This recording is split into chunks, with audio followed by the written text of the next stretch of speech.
and gentlemen. This is Christelle Martinette, and I'm here with a scrying session. I've been latitante, they say. I've been at large. Okay, I've had a very tough last year, up until July 2016, and so let's say that I'm coming out of that, and to be able to scry is quite different from reading the cards. So, and I just noticed, you could see up here actually, there's a mirror at the end of that room of this studio, and that's me there. It's reflecting this computer screen. It's the 25th of July, and I'm warming up. I'm warming my hands. I have my my obsidian, which is one of my favorite stones, with me, and the labradorite, which I'll start with actually. The labradorite, 25th of.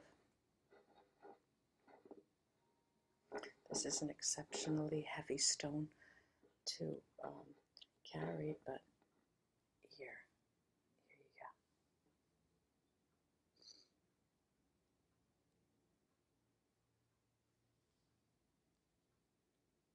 I have the impression that there's time around us, you know, these days, the 25th, 26th, even 24th, 23rd, the moon cycle, and after the post-moon cycle, I have the impression that, you know, we're sort of floating, and it's not always an even keel floating. It's not always an easy ride, and but it is on the same plane, in the sense that it's not that it's rough waters, but it is always on an even keel, but it's not easy in the sense that what we're feeling, what I am sensing now is that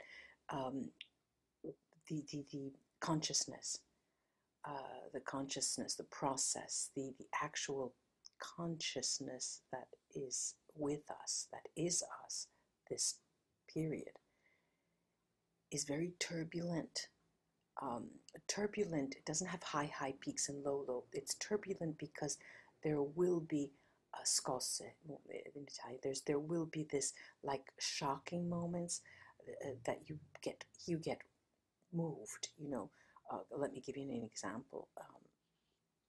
I was having a massage 2 days ago, and after a very difficult, it was a very tough period. I thought, let me shake this, and I went to go have a massage. And when I was getting the massage, very deep under my armpit, the masseuse said to me, "Look, you have to have this taken a look at. You have to have this seen, because I'm finding a hard round, you know, a sphere." And so, of course, you know, didn't sleep that night, woke up, ran to the hospital, you know, and of course it was a false alarm. Well, of course, no, nothing is of course, but, you know, that really gave me a scare, you know. And so things like that, things that will shock you out of your still mode, but that will end up being just a little movement, you know, just to bring you out of your sense of warmth under the covers and hiding. It'll bring you up to the surface again. And this is what I'm seeing here for these days. And so that will be a challenge. You know, these would be little trials. This will be a challenge for us. Let's see. And there's nothing dark about the period at all. You know, there's nothing dark about the period. If it's just part of life's curveballs that it sends us. It sends us ways of bringing us, you know, out of certain states that we are in, or that we get stuck in. And what is interesting for me is how these stones call me. How these gems just call out, "It's my turn, it's my turn." This is crystal quartz.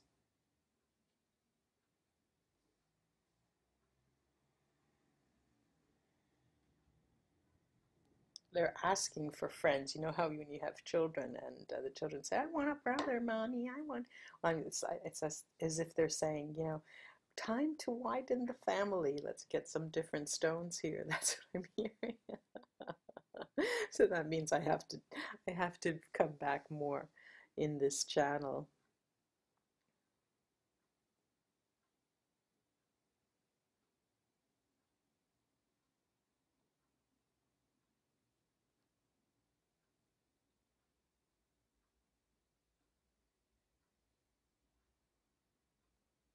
Those moments when there's how can I say, when it's not silence, because there's never a moment of complete silence. You know, as I don't know if you can hear it, but in this room behind me, there's a clock, and I can hear tick, tick, tick, tick. You know, and or there's in the far distance a child screaming, but you wouldn't hear that. In this moment of apparent silence, when we are not in a meditative state, okay, I want to make that clear. I'm not a supporter of meditative states because, well, for myself, I'm talking about for myself because I channel, of course, and I go in and out of the Akashic records every single day and get my information. And so I'm on a level that is, um, if I have to meditate, it serves me little or no purpose because I'm in a state where I gather information at will if I want to know something. Of course, granted, there are things we are not meant to know, and when I find that out, I just turn on my heels and walk away. Now, I was saying, in this silence, there is constant vibration, and that is so resounding. It is when you think nothing is happening, there you can absolutely be sure that there is a vibration, a vibrational state, and the vibrations that you pick up on, what you hear or what you feel, are very much, very similar to what you are thinking, feeling, hearing. And in this period right now, you know, because this session seems to talk about the time and what is happening, what I'm feeling, but at the same time, messages are coming in that seem to guide us in our practice. This is what it seems. And so when you feel you're in silence, what you are picking up, and for those of you who do meditate and go into a state where you can listen and can cut off the other sounds around you, when you're there, you'll notice that what you do pick up is what is very similar to you. You know, so this goes into answer many of the questions that I often get. But what are they doing? What are they thinking? Do they think of me? Do they, you know, you ask yourself, what is that person doing or feeling or thinking? You know, and in this expresses doubt, and of course that doubt is communicated, and doubt begets doubt. You see, and what is interesting here in this time frame is how I'm seeing the dissipation of doubt. I'm seeing dissipation of that slight leftover fear that sort of colored our days, um, and just lightening up.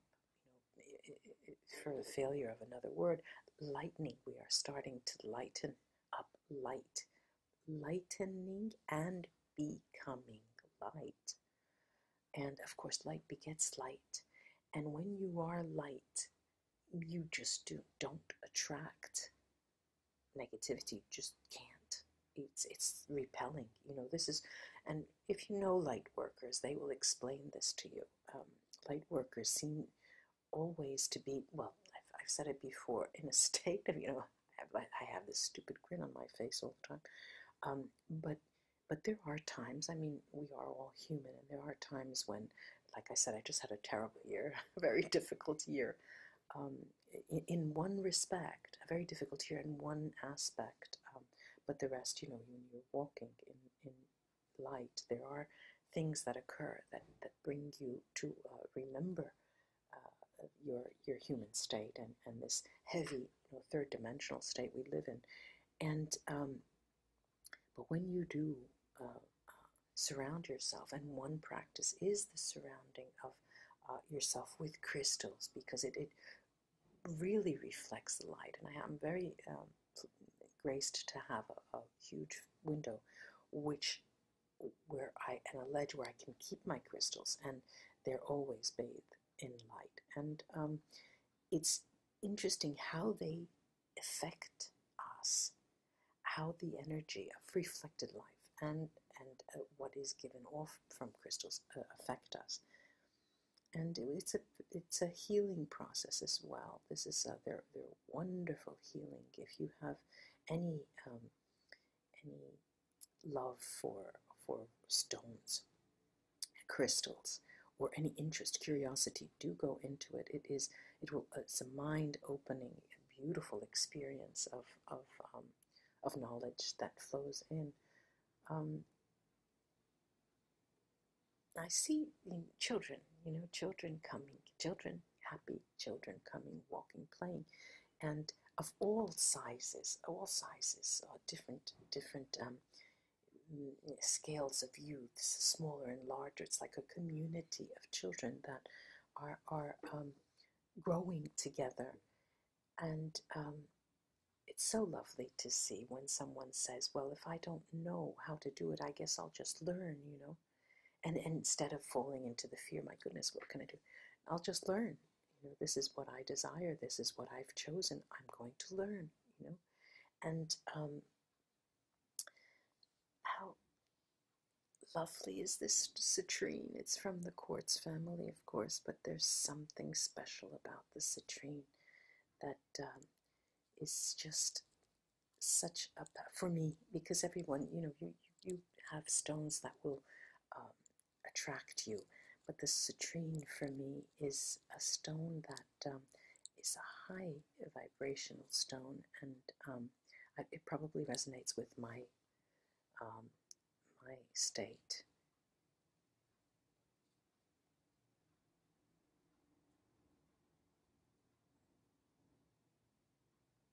The children, of course, are not flanked by adults. I don't see that. They are children in their own right, and even if they are not children, they seem to be children. So what I'm seeing is, I'm seeing a community of very, very young spirits, very, very young and curious, and I haven't called it a shift. I haven't said, we're amidst a shift, but what I'm explaining and what I'm describing actually seems to be a shift. It's something new, and that's usually a shift. Something young. I'm at loss for words, and I can only call it as being young. Something new, something clear, something crystal, something new. I'll say it again. But this something new seems to be, moving around in an area where uncharted. It's an uncharted area, and it is an area in the sense of uncharted. It hasn't been mapped. It's not trailblazing. It's ground where others have walked, but it's uncharted for the personal spirit. You have not gone there, and there are two roads that you can take.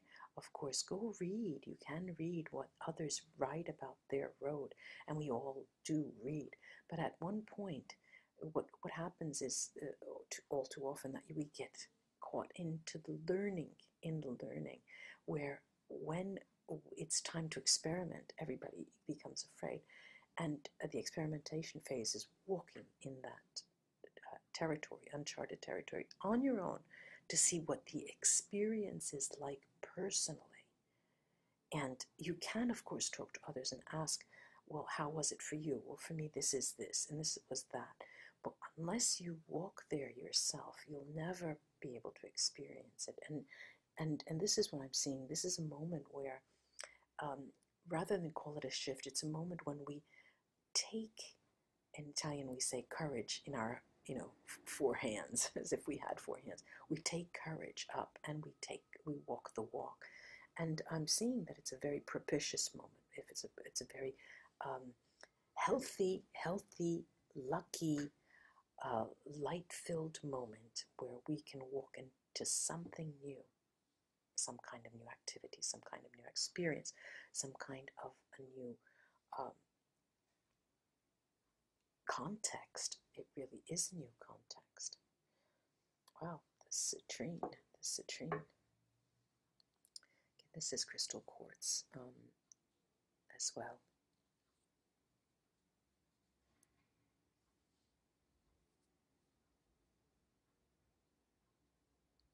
Of course, when we're doing this type, what I'm seeing is that many of us have a heaviness around them, having heavy shoes. It seems like you have heavy shoes instead of prancing through.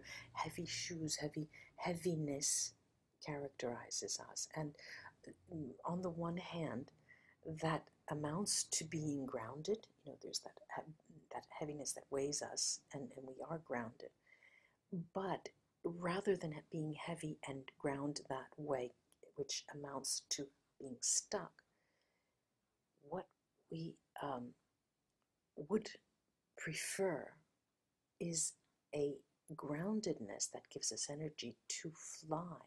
This is a concept that dancers, those former or current ballerinas or classical dancers out there know, that when you dance, you get the energy from the pavement, from the floor, and the way you plant, and I'm calling it plant, so you can grow your feet on the ground, gives you the energy to do those, to keep that head high. And you take the energy from the ground, and that is what we're taking here. This is the thought, and to Argentine tango is the same. You take the energy from the ground and you raise yourself up, and that is what we are prancing through this period here, this moment here. It's uncharted territory, like I said, but there are points where you can get your strength, and it is precisely from the ground, from that floor.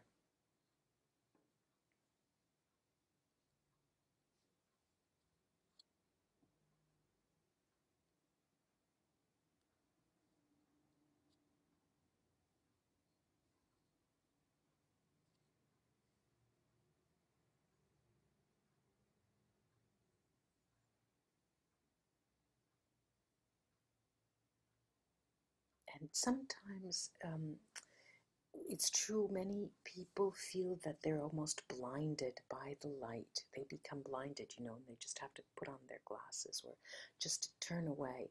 You become blinded. Ah, excuse me, I'm yawning. But it's not so much. It's an initial impact, okay, and I'm talking from experience because I have felt that blinding light, and you're just not ready for it. You're not ready for all of that light, and it needs to be taken in doses, just like the exposure to certain particular stones and gems. The energy is so strong that it can give you, make you sick, or get a headache, or make you feel ill at ease, because the vibration is so strong. But then you take a rest and come back and take another walk through that uncharted territory, because it really is a different experience for us all. It's a place, being at a place that at the same time you feel you've been before, or that sensation can also be translated into a place that others have walked before you, and you feel their energy, and you actually feel. And sometimes when we are extra sensitive or perceptual, our perceptual energy is very high and refined, we take on varying different sides to the experience that other people have had. And that's just a matter of, just shifting and sliding, moving from experiences that you don't harbor, that you don't want, that you don't care for, that you don't like. Never stepping into the fear. There's no reason to fear. I mean, why fear when you don't know something? And what is interesting is that when you walk in uncharted territory, there is that element that should that gives us a sensation, this tingling sensation. It's something that is new. The item of newness, the idea of newness. And when something is new, this is when you can go back to the idea of the children, all different children coming up. And if you can keep your mind there, you will have a different take on something that is new. This is a ferrous stone, very, very, very, very shiny, very reflective, very heavy as well. And it's here to remind us that there is light in darkness. There is light in darkness. Darkness, of course, there are many people reason in terms of contrasts. I'm light because you're dark. I can see white because the backdrop is black, or I'm happy because the person next to me is sad, or I know that I'm happy because I'm not frowning like the person I'm seeing in front of me. So you measure yourself in relation to others and things and experiences around you. This is a human trait. This is a natural observation that humans make. But many of us get stuck into this bipolar two ends of a spectrum only definition, which does not allow for many of the other shades of color and descriptions of what we're feeling. So when we experience something that we may think to be fear, what it is really is just curiosity with a little bit less courage. So if you take just like the magician, you get a cauldron, and the magician says, okay, let me put 2 bits of fear, and then put all the light around that fear, and then put the curiosity in there, or put in a couple of rose petals and sweeten it up with brown sugar, and put little drops of coffee because I think I want to stay awake, and whatever feeds your fantasy and your fancy. And that's what it is, what you desire to experience. And metaphorically, of course, you mix it up. And of course, you can do this pragmatically. You mix it up and actually can taste it or drink it or smell it, burn it and smell it, and keep smelling it, and it becomes you. And that curiosity is mixed in with the courage and the rose petals, and you have a different perspective on what you're experiencing. And this is extremely important, because we are, I think I've said it in one of my past readings, we are as good as our mind. We're as open as our mind allows us to be. We're as courageous as our mind allows us to be. Now, this is amethyst. Amethyst.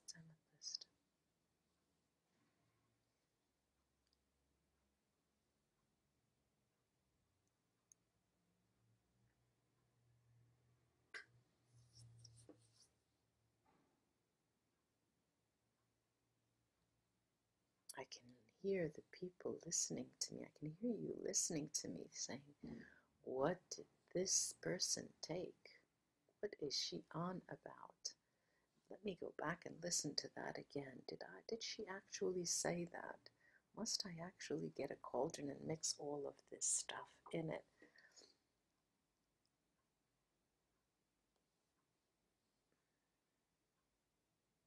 That this strong comes up, this strong sensation that comes up is a sensation of novelty, new. children, the vibrant, and I'm not using that word by chance. It's a vibrant energy, high vibration. It's a vibrant energy, and there is joy. I'm seeing joy, and this is in this period of time, and I'm seeing it as being a week. This is the 25th, 26th, 27th, 28th. Today is Tuesday, right before the weekend. I'm seeing it as coloring the days that are around this 24, 25, 26, 28. So it's from the 25th to the 28th I'm seeing. And I'll be coming back.